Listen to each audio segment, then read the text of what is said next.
अन्य अविनाशची cute love story भाग 75.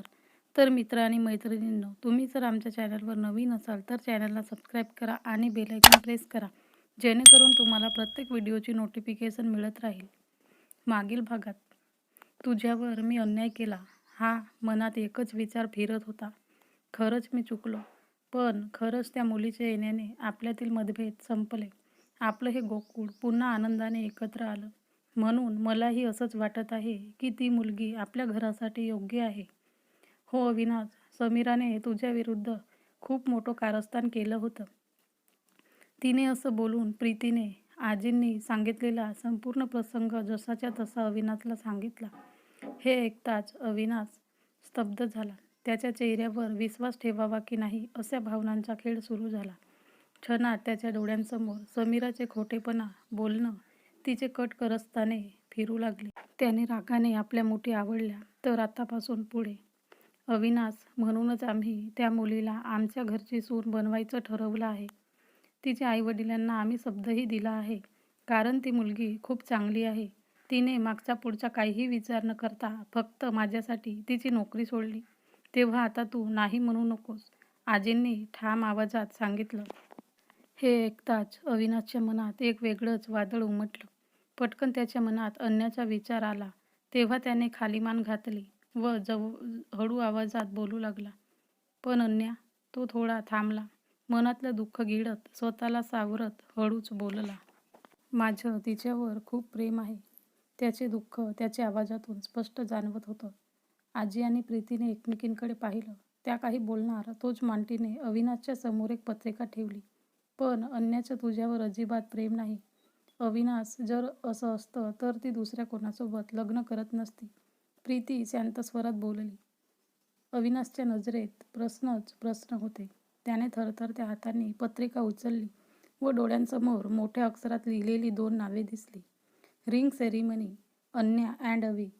क्षणात त्याच्या चेहऱ्यावरचा रंग उडाला व डोळ्यात जमा झालेल्या अश्रूंमुळे पुढचं सगळं अंधुक दिसू लागलं. हातातील पत्रिका क्षणात खाली गळून पडली व अंगातील शक्ती निघून गेल्यासारखा तो एकदम खुर्चीवर धाडकन बसला. आज त्याला एका बाजूला त्याचं कुटुंब परत मिळालं होतं, पण दुसऱ्या बाजूला त्याचे प्रेम, त्याची अन्या, तिला त्याने गमावलं होतं. अविनाश, सांभाळ स्वतःला. हे बघ, जे काही होतं ते आपल्या चांगल्यासाठीच होतं. कदाचित देवाने तुझ्या नशिबात काहीतरी चांगल्या योजना आखल्या असतील, आजोबा शांतपणे बोलले. पण चेहऱ्यावर मंद हसू झळकत आणि तसंच हसू सगळ्यांच्या चेहऱ्यावर दिसत होतं. बरं, आता चला सगळे तयार व्हा. आज अविनाश घरी परत आल्याच्या खुशीत तुझ्या डॅडने एक मोठी पार्टी अरेंज केली आहे. अविनाश, आम्ही त्या मुलीला व तिच्या घरच्यांना देखील बोलावलं आहे.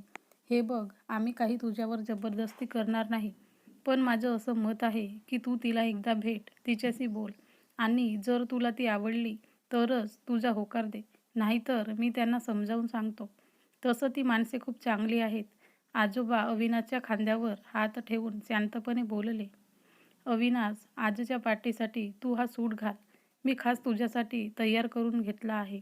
असं म्हणत आजींनी प्रेमाने त्याच्यासमोर एक सुंदर देखणा सूट ठेवला. तसंही आजचा दिवस तुझ्यासाठी खूप खास आहे आणि तू सर्वात देखणा व उठून दिसायला हवा. आजी गालात हसल्या.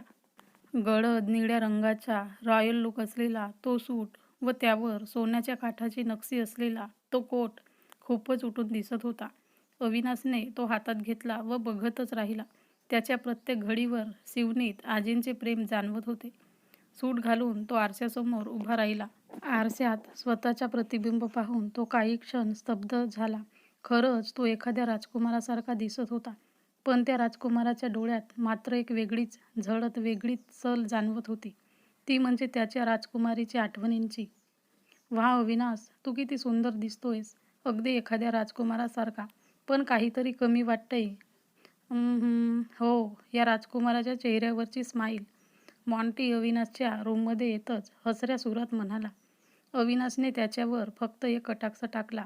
आणि त्यामागचं कारण तुलाही माहिती आहे, तो रुक्ष स्वरात बोलला. हो, मला माहिती आहे आणि हेही माहिती आहे की आता तुझ्या मनाला किती यातना होत असतील. पण हीच सत्य परिस्थिती आहे आणि तुला ती मान्य करावी लागेल. निदान तुझ्या घरच्यांसाठी तरी. 3 वर्षांनंतर त्याच्या चेहऱ्यावर मी एवढा आनंद पाहत आहे व हे सगळं तुझ्यामुळे होत आहे. तेव्हा आता त्यांच्या चेहऱ्यावरील आनंद असाच पाहायचा असेल तर ते तुझ्या हातात आहे. तो थोडा थांबला आणि पुढे हसत म्हणाला, काय माहीत, कदाचित तुला जे हवंय तेही मिळेल. पण तो वाक्य अर्धवट सोडून बाहेर निघून गेला. तो गेला त्या दिशेला पाहत अविनाश कितीतरी वेळ विचार करत राहिला. त्याचे मन अस्वस्थ होते, पण शेवटी त्याने मनाशी काहीतरी फक्त ठरवलं व चेहऱ्यावर उष्ण हसू आणत तो बाहेर आला. संध्याकाळचा आनंदमय प्रकाश आणि गार वाऱ्याची झुळूक वातावरण अगदी प्रसन्न करत होती. अविनाश व त्याच्या घरचे पार्टीच्या ठिकाणी पोहोचले. बाहेरून पाहिल्यावरच ते ठिकाण भव्य दिव्य दिसत होतं. चोख सुरक्षा व्यवस्था, एकापेक्षा एक आलिशान गाड्या आणि गेटजवळ उभे असलेल्या काही प्रतिष्ठित व्यक्तींच्यामुळे हा काहीसा समारंभ नाही हे स्पष्ट जाणवत होतं. लॉनमध्ये सुंदर रोषणाई केली होती. ठिकठिकाणी फुलांच्या सजावटी होत्या. मंद प्रकाशात सगळं वातावरण मोहक भासत होतं. हलकसं संगीतही सुरू होतं, जे संध्याकाळच्या गारव्यात अजूनच रम्य वाटत होतं. हा एक मोठा बिझनेस ग्रुपचा समारंभ वाटत होता. अविनाश आत गेला आणि त्याला जाणवलं, ही फक्त एक पार्टी नाही तर काहीतरी खूप खास आयोजन आहे. भव्य झुंबर यांच्या प्रकाशात चमकणारा हॉल, एका बाजूला भव्य स्टेज, विशेष पाहुण्यांसाठी राखीव जागा, या सगळ्यांवरून आज काहीतरी महत्त्वाचं घडणार आहे हे त्याला जाणवलं. तिथे त्याचे बिझनेसमॅन मित्रमंडळी आणि घरच्यांची गर्दी होती. हे सगळं काय आहे? इथे नक्की माझी वेलकम पार्टीच आहे ना? पण मला तर काहीतरी वेगळंच जाणवत आहे. अविनाश विचार करत होता. त्याने अजून काही विचार करायच्या आतच त्याच्या घरच्यांच्या आनंदी आवाज आला. पार्टीच्या ठिकाणी पोहोचताच सर्वांच्या नजरा त्याच्यावर खिळल्या. काही जण त्याच्याकडे पाहून हसत होते, काही कुजबूज करत होते आणि काहींनी तर त्याचे थेट अभिनंदनही केले. अरे अभिनंदन अविनाश, खूपच सुंदर दिसतोयस आज. आजचा दिवस तुझ्यासाठी खास आहे. लेडीज अँड जेंटलमेन, आजच्या या विशेष संध्याकाळी आम्ही आमच्या मुलाच्या आयुष्यातील सर्वात सुंदर क्षण साजरा करणार आहोत. रतन यांनी उत्साहात घोषणा केली आणि संपूर्ण हाल टाळ्यांच्या गजराने दणाणून गेला. अविनाशने चमकून डॅडीच्या दिशेने पाहिले. त्याच्या चेहऱ्यावर आश्चर्याचे उत्सुकतेचे मिश्र भाव उमटले, पण सभोवतालच्या लोकांच्या चेहऱ्यावर फक्त आनंद दिसत होता. जणू त्यांना पुढे काय घडणार आहे याची कल्पना आधीच होती. Avinash, my boy, please come on the stage. रतनने एका हातात माईक धरून बोलायला सुरुवात केली आणि दुसरा हात अविनाशच्या दिशेने केला. त्यांच्या चेहऱ्यावरचा आनंद पाहून अविनाश हलकसं हसला आणि टाळ्यांच्या गजरात स्टेजवर जाऊ लागला. त्याची नजर त्याच्या कुटुंबाकडे गेली तर आजोबा, आजी, मम्मा आणि शिखा, मॉन्टी व रेवा हे सगळेच आनंदाने त्याच्याकडे पाहत होते. तो डॅडींच्या जवळ जाऊन थांबला. तेव्हाच आजींच्या मागे उभी असलेली एक मुलगी हलकेच पुढे आली. त्या मुलीने अविनाशच्या ड्रेसशी अगदी मॅच होत असलेला ड्रेस घातला होता. जणू कोणीतरी मुद्दामच हे नियोजन केलं होतं. पण तिच्या चेहऱ्यावर एक मास्क होता, ज्यामुळे अविनाशला तिची ओळख पटत नव्हती, तरीही काहीतरी वेगळं वाटत होतं. जणू तो तिला पूर्वीपासूनच ओळखत असावा. अविनाश, मला माफ कर, पण आम्ही तुला न विचारता तुझ्या एंगेजमेंटचे प्लॅनिंग केलं आहे. आज या मुलीसोबत तुझे एंगेजमेंट आहे. एवढंच हळूच अविनाशच्या कानात बोलून आजी तिथून खाली आल्या व त्यांच्या पाठीमागे एकदम सगळेच खाली उतरले. अविनाश तर आवासून एकदा आजींकडे व एकदा त्या मुलीकडे पाहू लागला. एंगेजमेंट? पण हे कधी ठरलं? अविनाश स्वतःशीच विचार करत पुटपुटला. तेवढ्यात त्या मुलीने टिचकी वाजवली. अवी. त्या टिचकीसोबत एक गोड आवाज त्याच्या कानावर पडला व तो दचकून भानावर आला. तो गोंधळून एक वेळ त्या मुलीकडे बघू लागला.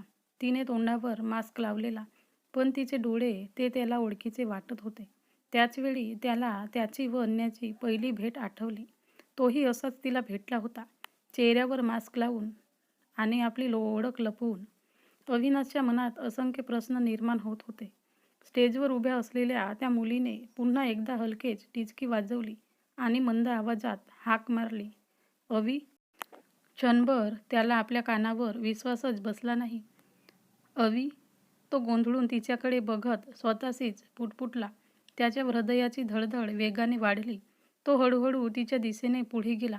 तिने मास्क लावला होता, पण तिच्या डोळ्यांकडे पाहताच त्याला जाणवलं हे डोळे त्याच्यासाठी अगदी परिचित होते. तर पुढे काय होईल ऐकत राहा ही कथा मालिका आणि आमच्या चॅनलवर नवीन असाल तर चॅनलला सबस्क्राईब करा.